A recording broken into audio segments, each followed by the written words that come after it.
नमस्कार, स्वागत है आप सभी का गणेश एस्ट्रो हेल्प में।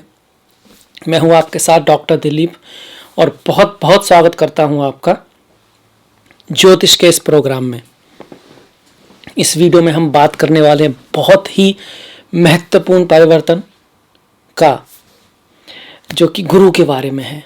गुरु अपनी नीच की राशि मकर को छोड़कर कुंभ में जा रहे हैं, नीचत्व से बाहर जा रहे हैं, और वो भी नवंबर को जाएंगे, 20 नवंबर को, और वहाँ उसके बाद से 12 अप्रैल तक वहीं रहेंगे। तो 1-2 महीने के लिए नहीं, नवंबर से आप काउंट करें तो नवंबर, दिसंबर, जनवरी, फरवरी, मार्च, अप्रैल, काफ़ी लंबा समय है। और ऊपर से वो गुरु हैं जो कि हर एक कुंडली के लिए महत्वपूर्ण है।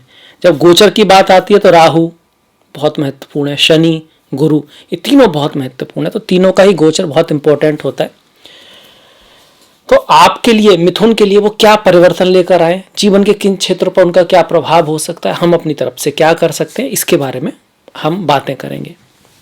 देखिए, आते हैं आपकी कुंडली पर। अगर हम आपकी कुंडली को देखते हैं तो आपके चार्ट में वो सप्तम और दसम के मालिक हैं। जो 9 नंबर है ना, ये धनु राशि को दिखाता है, पर ये भाव सातवां ही है। जैसे कि ये 3 नंबर मिथुन राशि को दिखाता है, पर ये भाव पहला है, ये दूसरा है, तीसरा है, चौथा है, पांचवा है, छठा है, सातवां। तो ये धनु राशि हो गई, 9 नंबर धनु जो कि गुरु की है, और ये 10वां भाव है, ये 7वां, तो 8वां, 9वां, 10वां, ये 12 नंबर मीन राशि को दिखाता है। तो ये 2 राशियां हैं गुरु की, धनु और मिथुन। तो इन 2 राशियों का स्वामी गुरु पहले मकर में था, 10 नंबर मकर में था, अब कुंभ में जा रहा है, आपके 9वें भाव में जा रहे हैं। 8वें भाव से 9वें में जा रहे हैं गुरु। 9वें भाव में गुरु का गोचर अत्यंत शुभ माना गया है। यहाँ पर वो काफ़ी अति विशिष्ट कारक हो जाते हैं। और काल पुरुष की कुंडली में भी यहाँ पर इनकी मूल त्रिकोण राशि रहती है धनु, तो बहुत अच्छा रिजल्ट देते हैं यहाँ पे। और यहाँ पर कितने महीने रहने वाले हैं, लगभग 5 महीने से थोड़ा सा ज़्यादा ही है, तो बहुत अच्छा रिजल्ट है, आने की संभावना यहाँ पर है, क्योंकि बेस्ट प्लेस है गुरु के लिए। भले ही ढैया चल रही हो, पर जिनकी गुरु की दशा है, महादशा है, अंतरदशा चल रही है, और गुरु की कुंडली अच्छी है और गुरु कुंडली में भी शुभ है, तो ये आपके लिए बेनिफिशियल रिजल्ट लेकर आएंगे, लक लेकर आएंगे, भाग्य लेकर आएंगे। देश काल पात्र के अनुसार, कुंडली के अनुसार, ऑफ कोर्स कुंडली में भी अच्छे योग होने चाहिए, दम होना चाहिए, पर यह जरूर है कि अगर वहाँ कुंडली में योग अच्छे हैं, दशा महादशा अच्छी है, तो पद प्रतिष्ठा सम्मान आपका बढ़ने वाला है। अगर आप स्टूडेंट हैं तो आपका एजुकेशन बहुत बढ़िया रह सकती है, उसको रिकॉग्नाइजेशन मिल सकता है। अगर आप काम पर हैं तो वहाँ बहुत बढ़िया रहेगा, बिजनेस है तो उसके लिए बहुत बढ़िया है। तो डिपेंड करेगा आप कहाँ पर हैं और आपकी एज क्या है और आपकी दशा महादशा क्या चल रही है। पर गोचर अति शुभ है। यहाँ पर जब गुरु बैठते हैं तो उनकी दृष्टियाँ भी बड़ी शुभ हो जाती हैं। यहाँ से देखिए, उनकी 3 दृष्टियां हैं, 5वीं, 7वीं और 9वीं। तो जो 5वीं दृष्टि है वो 1, 2, 3, 4, 5 लग्न पर पड़ेगी। और लग्न तो सर्वे सर्वा होता है किसी भी कुंडली का, सबसे महत्वपूर्ण भाव होता है, उसी पर सबसे शुभ ग्रह की अगर दृष्टि पड़ जाए चार्ट में तो बहुत बढ़िया बात है। गोचर में गुरु शुभ ही रहते हैं, भले ही आपकी कुंडली में वो सप्तम के मालिक होकर मार्केश और बादकेश हों और दसम के मालिक होकर वो अच्छे हैं। दोनों केंद्रों के मालिक होकर अगर त्रिकोण में बैठते हैं तो यहाँ पर उनको केंद्राधिपति दोष नहीं लगता है, बल्कि वो राजयोग कारक हो जाते हैं। दसम का स्वामी नवम में बैठा है, कहीं ना कहीं धर्म कर्म अधिपति योग टाइप का बना रहा है, तो काम के क्षेत्र के लिए भी बहुत बढ़िया है। सप्तम का स्वामी नवम में बैठा है तो मतलब marriage life, profession, fame, education, higher knowledge, spiritual knowledge, उसके लिए भी बहुत बढ़िया है। बिजनेस आदि के लिए बढ़िया है। आपका बिजनेस फैल सकता है, अब्रॉड तक जा सकता है, मतलब दूर तक जा सकता है, दूसरे स्टेट्स के साथ आपका बिजनेस बढ़ सकता है। मैरिज लाइफ में भी इस तरह की संभावना है कि आप कहीं घूमने जाएं, बाहर जाएं, या फिर अगर आप सिंगल हैं तो आपकी मुलाकात जर्नी के दौरान अपनी प्रियतम से, प्रेमिका से, जीवन साथी से, जीवन संगनी आदि से हो सकती है। इसकी बहुत संभावनाएं हैं। नवम भाव में जो गुरु होते हैं तो सदगुरु, मतलब आत्मज्ञान कराने वाला गुरु आपके लाइफ में आ सकता है, या फिर आपकी खुद की जो एजुकेशन है, आप पीएचडी कर रहे हैं, कुछ हायर एजुकेशन के लिए बहुत बढ़िया यहाँ पर योग बना हुआ है। चेंज ऑफ वर्क का भी बना हुआ है, मतलब काम आप बदल सकते हो, ट्रांसफर हो सकता है, पर जहां तक होगा वो शुभ होगा। यात्राएं छोटी और बड़ी दोनों को ही बढ़ाने वाला है अगले कुछ महीनों में। गुरु की 5वीं दृष्टि देखी तो लग्न पर आई। लग्न क्या है? स्टेटस है, आपकी खुद समाज में स्थिति है, आप हैं कौन, आपको किस तरह से समाज में देखा जाता है, तो वो है। और गुरु क्या है गुरु? विद्या है, ज्ञान है। गुरु वास्तव में बुद्धि से भी बड़ी चीज है, ज्ञान है। देखिए बुद्धि जो होती है ना, वो थोड़ा अलग है। बुद्धिमान व्यक्ति को पता होता है क्या कहना है, सब जानता है, वो फटाफट कैलकुलेट कर सकता है। पर ज्ञानी व्यक्ति को पता होता है कि कहना भी है या नहीं, कब कहना है। वो दूर की देख पाता है, जो चीज दिखाई नहीं पड़ रही है वो भी देख पाता है, लंबे समय की देखता है, दूर दूर की दृष्टि होती है उसके पास, विजन होता है उसके पास, तो ज्ञान होता है उसके पास। बुद्धि एक अलग चीज है। बुद्धि बुद्ध देते हैं और गुरु ये ज्ञान देता है आपको, वाइजनेस जिसको हम बोलते हैं, विजडम। जैसे बोलते हैं ना कि जब हम लोग नॉर्मली बोलते हैं तो नॉर्मली इसलिए बोलते हैं कि हमको कुछ बोलना होता है, कुछ बोलना होता है ऐसे ही। और बुद्धिमान व्यक्ति, या आप कहेंगे ज्यादा बेटर है ज्ञानी व्यक्ति, जब बोलता है जब उसके पास बोलने के लिए कुछ होता है। ऐसे नहीं बोलता है कि बस बोलने के लिए बोलना होता है, उसके पास कहने के लिए कुछ होता है। तो उसकी हर बात में एक मतलब होता है, एक सेंस होता है, एक विजन होता है। तो वो क्या कहते हैं? गुरु देते हैं। तो गुरु की लग्न पर दृष्टि ये चीजें भी आपको देगी। और किसी की जन्म कुंडली में ही ऐसा हो तो फिर तो बहुत ही बढ़िया बात है। वो व्यक्ति फिर लीडर हो सकता है, प्रोफेसर हो सकता है, उससे बहुत सारे लोग इंस्पिरेशन लेते हैं लाइफ में। बहुत अच्छा टीचर हो सकता है, राइटर हो सकता है, जिसको पढ़ के सुन के ये आइडिया होता है कि व्यक्ति के पास सिर्फ अपने लिए ही बुद्धि नहीं है, वो दूसरों को भी मार्गदर्शन कर सकता है अगर किसी की कुंडली में हो तो। ऐसा मैं क्यों कह रहा हूँ? क्योंकि कुछ बच्चे जन्म लेंगे ना इस समय में, तो उनके में अगर ये वाला राशि आती है तो नवम में गुरु आएंगे, तो वो बहुत बुद्धिमान होंगे, इंटेलिजेंट होंगे, बहुत अच्छा करेंगे, करियर में बहुत अच्छा करेंगे, बिजनेस में बहुत अच्छा करेंगे, मैरिज लाइफ उनकी जबरदस्त होगी। क्योंकि मैरिज लाइफ का स्वामी भी भाग्य में जा रहा है ना, शादी के बाद भाग्य आएगा उनके लिए, शादी उनके लिए भाग्यशाली होगी। अब ये गुरु की 7वीं दृष्टि आ जाएगी आपके तृतीय भाव पर। अब 7वीं दृष्टि तृतीय भाव पर, तृतीय भाव क्या है? केंद्र त्रिकोण तो नहीं है, केंद्र त्रिकोण को हम शुभ मानते हैं, त्रिक भी नहीं है, 6-8 वारे को हम त्रिक मानते हैं। त्रिषडाय है, 3, 6, 11 ये त्रिषडाय है, पर त्रिषडाय की सिर्फ शुरुआत है। तो कौन सा भाव है? तीसरा काम ट्रेंगल है, कामना का ट्रेंगल। 3, 7, 11 इनको बोलते हैं कामा हाउसेस। काम क्या है? काम को हम लोग समझते हैं नॉर्मली स्त्री पुरुष से जोड़ते हैं, कामना, वासना, पर वास्तव में ऐसा नहीं है। वास्तव में कामना का मतलब है महत्वाकांक्षा, कुछ पाने की इच्छा।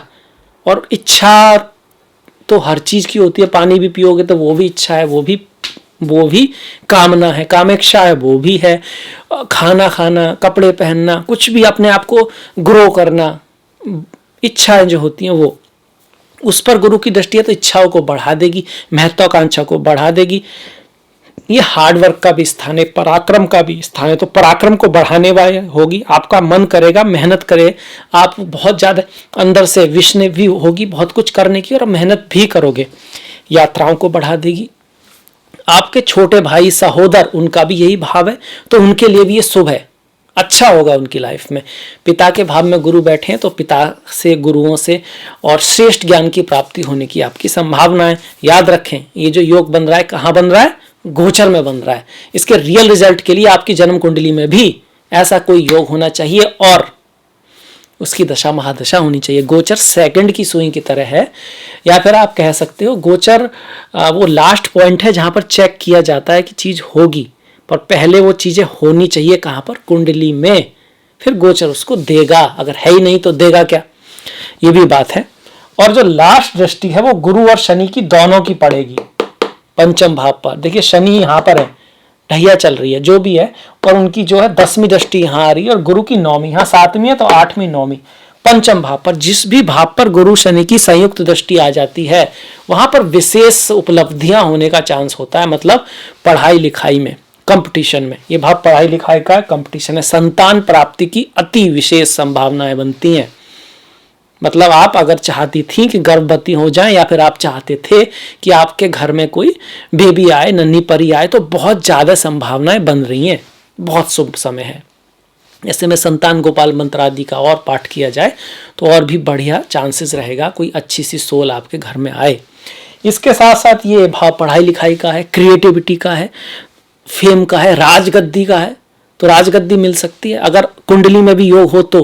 शुक्र बहुत अच्छे हो, पंचम भाव का स्वामी अच्छा हो, उस पर गुरु की दृष्टि आ रही हो कहीं से, बहुत बढ़िया रहेगा।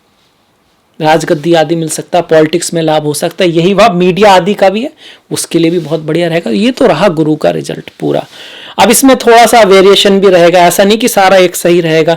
जनवरी के पहले दिन तक, मतलब कि आपके 1 जनवरी तक जो है गुरु धनिष्ठा में रहेंगे, धनिष्ठा नक्षत्र में रहेंगे, जो भीष्म पितामह से जुड़ा हुआ नक्षत्र है, म्यूजिक से जुड़ा हुआ है, आर्ट, मीडिया, रियल एस्टेट आदि से जुड़ा है।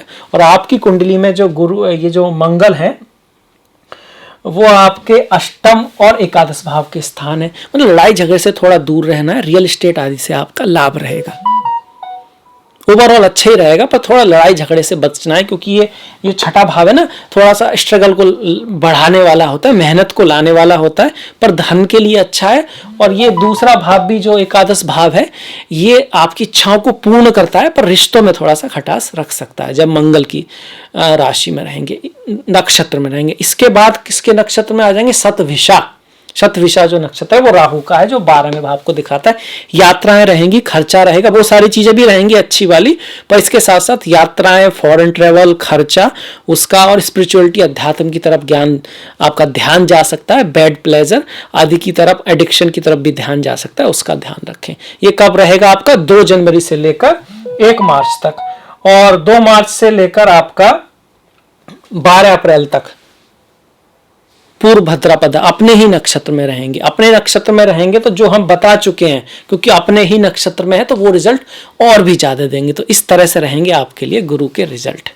अगर आपको ये वीडियो पसंद आया तो बहुत अच्छी बात है, और लाइक कीजिएगा, शेयर कीजिएगा। हाँ, अगर आपके गुरु बाई चांस उतने अच्छे नहीं है तो क्या करें, हम अपनी तरफ से क्या कर सकते हैं, या इसके शुभ फल को बढ़ाना हो तो हम कैसे करें? देखिए, गुरु के शुभ फल को आपको बढ़ाना है तो गुरु की जो शुभ चीजें हैं उन पे ध्यान दें। उनको पहले कार्मिक रेमेडी सबसे महत्वपूर्ण है, गुरु ज्ञान है। तो जो वाइज, जो विजडम है उसको बढ़ाएं। कैसे बढ़ा सकते हैं? देखिए, विजडम जो है वो है तो आपके अंदर पहले से ही, जैसे बीज होता है ना, बीज, उसके अंदर चीजें होती हैं, पर जब एक्सपोजर मिलता है तो वो चीजें निकल के आती हैं। और एक्सपोजर के लिए क्या है चाहिए आपको? डिफरेंट टाइप की नॉलेज, एक्सपोजर। फिर आपको पता लगेगा कि आपके अंदर क्या क्या संभावनाएं हैं। कई बार आपके अंदर बहुत बड़ी संभावना छुपी होती है, पर चूंकि आप वहां तक पहुंचे ही नहीं है तो आपको पता ही नहीं है कि मैं ये भी कर सकता हूं। जैसे कुछ लोग, जो लोग गांव में रहे हैं बाय चांस, और उन्होंने शायद इंटरनेट वगैरह उतना यूज नहीं किया है, तो उनको ऐसा लगता है कि भाई शुरू में बड़ा, कि भाई ये जो टेक्नोलॉजी है बड़ी डिफिकल्ट है, पर उनमें से कई लोग फिर बहुत बड़े, बहुत अच्छा कर जाते हैं, और अमेरिका, ऑस्ट्रेलिया में भी काम कर रहे हैं, जो इतने अच्छे स्कूल से नहीं पढ़े हैं, पर बाद में उन्होंने उस चीज़ को बहुत अच्छी तरह कर लिया, क्योंकि शुरू में इतना एक्सपोजर नहीं मिला था, बाहर जाके मिला तो बहुत अच्छे अच्छे जगह पे काम कर रहे हैं। इसीलिए मैं बोलता हूं कि किसी भी चीज को पकड़ना नहीं है, एक चीज को, डोंट फॉलो एनीवन, मतलब नॉलेज को फॉलो करना है, किसी व्यक्ति को नहीं करना है। तो आप नई तरह की नॉलेज, नई तरह का एक्सपोजर से जब आप कहीं ना कहीं मिलोगे तो आपको पता लगेगा कि मेरे अंदर क्या है, मुझको क्या सूट करता है, और कहीं से कुछ आपको एक तरह का वो बनेगा कि भाई क्या मेरे लिए है। और ये भी गुरु की एक रेमेडी है। और इसके साथ साथ रेस्पेक्ट सभी की करनी है, गुरुओं की। गुरु का मतलब हो गया माता पिता, बड़े भाई, कोई भी ऐसा व्यक्ति जिससे आप कुछ सीख रहे हैं उसके प्रति रेस्पेक्ट रखना। गुरु के मंत्रों का जाप आप कर सकते हैं। गुरु के लिए आप भगवत गीता, क्योंकि आत्मज्ञान सबसे बड़ा ज्ञान है, दुनिया का सारा ज्ञान है, अपना ही ज्ञान नहीं है, तो फिर वो बाहर का ज्ञान वास्तव में कोई बहुत मेहनत नहीं रखता, बहुत इंपॉर्टेंस नहीं रखता। तो आत्मज्ञान के लिए गीता है, भगवत गीता है, आपका अष्टावक्र गीता है, उपनिषद है, उनको पढ़ो, समझो, तो कहीं ना कहीं फिर अपनी थॉट्स निकालो, अपने सोचो अपने मैं कौन हूँ, तो कहीं ना कहीं गुरु मजबूत होंगे। मंदिर की साफ सफाई करना खुद करो तो बहुत बढ़िया, उस पर कोई हेल्प करना, पंडित जी को कोई हेल्प करना, गुरु के मंत्र ओम ग्राम ग्रीम ग्रोम सह गुरुवे नमः का जाप करना, ये भी बहुत बढ़िया है। गुरु देखिए ज्ञान है, प्रकाश है, प्रकाश भी ज्ञान की ही एक तरह की वो है ना, अस्तो माँ सदगमे जो उपनिषद में आता है, तमसो माँ ज्योतिर्गमे, तो कहीं ना कहीं ज्ञान को दिखा रहे हैं, वो विजडम को दिखा रहे हैं, उसको बढ़ाना। गुरु बच्चे वगैरह भी हैं प्रकृति में, जो बच्चे होते हैं ना, वो भी गुरु को दिखाते हैं, तो उनको देखना, उनको समझना, वो उससे बहुत बड़ा ज्ञान मिलता है वास्तव में। हम उनको अपने जैसा बनाना चाहते हैं, पर वास्तव में हमारे अंदर बचपन का बना रहना बहुत जरूरी है। असली नॉलेज को पहचानने के लिए। इसको बोलते हैं ना अहम ब्रह्मास्मि, मैं ईश्वर हूँ, मैं ब्रह्मा हूँ। उसका मतलब ये नहीं है कि मैं ब्रह्मा हूँ, मैं, उसका मतलब यही है कि मैं, मेरे अंदर क्रिएट करने की क्षमता है। कुछ लोग बोलते हैं मैं जैसा हूँ वैसा ही हूँ, मैं बस ऐसे ही मुझको एक्सेप्ट कर लो। ऐसा है नहीं। आप अपने आप को इम्प्रूव कर सकते हो, आप अपने आप को बढ़ा सकते हो, आप दूसरे बन सकते हो अगर आप चाहो तो। अहम ब्रह्मास्मि, मैं क्रिएटर हूं, मैं और बेटर बन सकता हूं, और अच्छा हो सकता हूं, कुछ क्रिएट भी कर सकता हूं, खुद को भी क्रिएट कर सकता हूं। पहले अपने लिए है वो, तो उससे भी गुरु मजबूत होते हैं आपके। गुरु दर्शन है, धर्म है, प्रेम है। प्रेम, प्रेम सभी के लिए, सात्विक प्रेम आप कह सकते हैं। वास्तव में प्रेम हमेशा सभी के लिए ही होता है। तो इन सब चीज़ों पे ध्यान दें। गुरु की नेगेटिव चीज़ों से बचें। नेगेटिव मतलब गुरु जब नेगेटिव हो जाते हैं तो अहंकार ला देते हैं। मतलब अच्छाई का ये अहंकार हो जाता है, मैं बहुत ज़्यादा इंटेलिजेंट हूँ, मैं बहुत महान हूँ, और ये सब चीज़ें जो अहंकार आता है ना किसी भी चीज़ का, वो नेगेटिव गुरु की निशानी है। इसके अलावा लालच। अच्छा गुरु धन देता है, पर जब गुरु पर नेगेटिव प्रभाव आए तो लालच हो जाता है, व्यक्ति ग्रीडी हो जाता है। और कोई भी चीज़ जब ग्रीडी होती है, लालच हो, काम हो, क्रोध हो, लोभ हो, वो आपकी बुद्धि को ढक लेती है। तो नेगेटिव गुरु में लालच आ जाता है। इन चीज़ों से दूर रहना है। तो ये हो गई प्रैक्टिकल रेमेडीज, और मंत्र आदि भी हो गए। ओम नमो भगवते वासुदेवाय, वो मंत्र भी बहुत अच्छा है। हल्दी का प्रयोग पानी में करना बहुत बढ़िया है। केसर का तिलक लगाना बहुत बढ़िया है। तो ये उपाय हैं। पीले वस्त्रों का दान करना बहुत अच्छा है। पीले केले आदि किसी भूखे व्यक्ति को, जिसको वास्तव में ज़रूरत है खाने की, भोजन की, वो बहुत अच्छा है। गाय को आप आटे में हल्की सी हल्दी डाल के दे सकते हैं, गुरुवार को बहुत बढ़िया है। और भी किसी दिन दे सकते हैं, पर गुरु को हम एक दिन चुनना है तो गुरुवार को चुन लेते हैं। तो ये कुछ रेमेडीज़ हैं। आई होप, मुझे आशा है कि आपको वीडियो अच्छा लगा होगा, पसंद आया होगा। तो प्लीज़ जितना हो सकता है ज़्यादा से ज़्यादा शेयर कीजिएगा। अपना ख्याल रखिएगा, अपनों का ख्याल रखिएगा, और आपसे मुलाकात होगी नेक्स्ट वीडियो में। पर उससे पहले मैंने डिस्क्रिप्शन में लिंक दिया है फेसबुक का, इंस्टाग्राम का, ट्विटर का, तो प्लीज़ फॉलो। और नमस्कार।